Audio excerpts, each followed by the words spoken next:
আসসালামু আলাইকুম everyone, welcome back to my channel Meghla cooking world.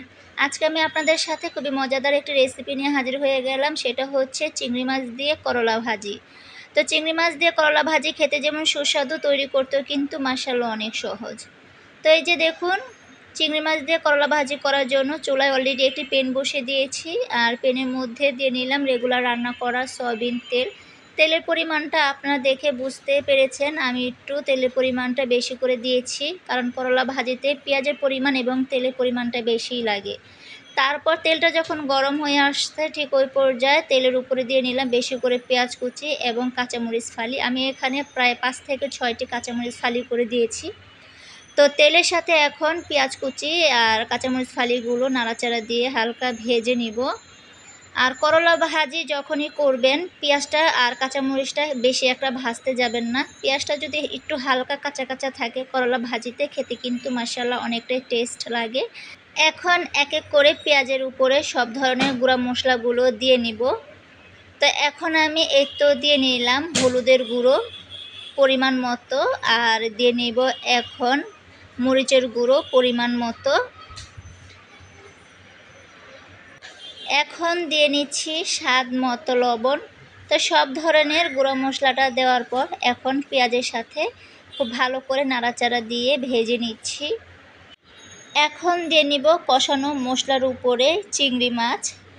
তো চিংড়ি মাছগুলো কষানো মশলার সাথে খুব ভালো করে নাড়াচাড়া দিয়ে একটু ভেজে নিব। আর আপনাদের কাছে আমার একটাই অনুরোধ, যারা এখনও আমার রেসিপি চ্যানেলটা সাবস্ক্রাইব করেনি তারা দয়া করে আমার রেসিপি চ্যানেলটা সাবস্ক্রাইব করে দিয়ে আমার পাশে থাকবেন এবং আমাকে বেশি বেশি করে সাপোর্ট করবেন। তো এই যে দেখুন, কষানো মশলার সাথে চিংড়ি মাছটা কিন্তু ভালো করে নাড়াচাড়া দিয়ে ভেজে নিয়েছি। তারপর এখন সেই কষানো মশলার উপরে দিয়ে নিচ্ছি কেটে নেওয়া করলা। আমি কিন্তু করলা ভাজির সাথে বড় দেখে একটি আলু অ্যাড করে দিয়েছি। এখন কষানো মশলার সাথে কেটে নেওয়া আলু এবং করলাগুলো খুব ভালো করে নাড়া দিয়ে একটু মিশিয়ে নিচ্ছি। আপনারা চাইলে বাসায় আমার মতো করে চিংড়ি মাছ দিয়ে করলা ভাজি করে খেতে পারেন, অনেক ভালো লাগবে খেতে। আর আমি যখনই বাসায় করলা ভাজি করি, আমি কিন্তু করলা ভাজি ঢাকনা দিয়ে ঢেকে রান্না করি না। করলা ভাজি যদি করার সময় ঢাকনা দিয়ে ঢেকে করলা ভাজি করতে চান, তাহলে কিন্তু ঢাকনাটায় ঘেমে পানি পড়বে করলাতে, আর সেই করলা ভাজিটা খেতে কিন্তু তিতো হয়ে যাবে। আর এই তো আলহামদুলিল্লাহ আমার করলা ভাজিটা তৈরি করা হয়ে গেছে।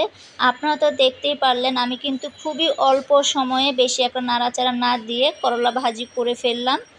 তো এখন আমি করলা ভাজিগুলো একটি সার্ভিং প্লেটে সার্ভ করে আপনাদেরকে দেখাবো।